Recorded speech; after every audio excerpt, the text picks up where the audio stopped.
توجہ دی جائے تو گلگت بلتستان سوئٹزرلینڈ بن سکتا ہے۔ لیگی رہنما سعد رفیق کہتے ہیں کہ ہم ملک میں تعمیر و ترقی کا جال بچھائیں گے۔ این ایف سی میں گلگت بلتستان کے عوام کو شیئر ملنا چاہیے۔ این ایف سی میں شیئر آنے پر پیسہ گلگت کے عوام کے ساتھ آزاد کشمیر کے عوام کو بھی ملے گا۔ سب کو بیٹھ کے سوچنا ہے کہ گلگت بلتستان کو آگے کیسے لے کے جانا ہے۔ میں نے کل بھی کہا، پھر کہتا ہوں، یہ علاقہ سوئٹزرلینڈ بن سکتا ہے۔ لوگ وہاں جانا چھوڑ دیں گے، یہاں آئیں گے۔ کیسے یہاں حالت بدلے گی؟ سمت کا تعین ہو سکتا ہے، ہم راستے پر چل سکتے ہیں۔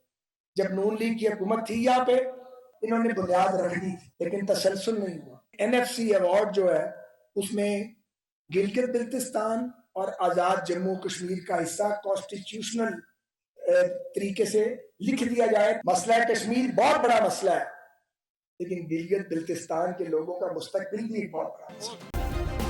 سبسکرائب کریں اور بیل دبائیں تاکہ کوئی خبر رہ نہ جائے۔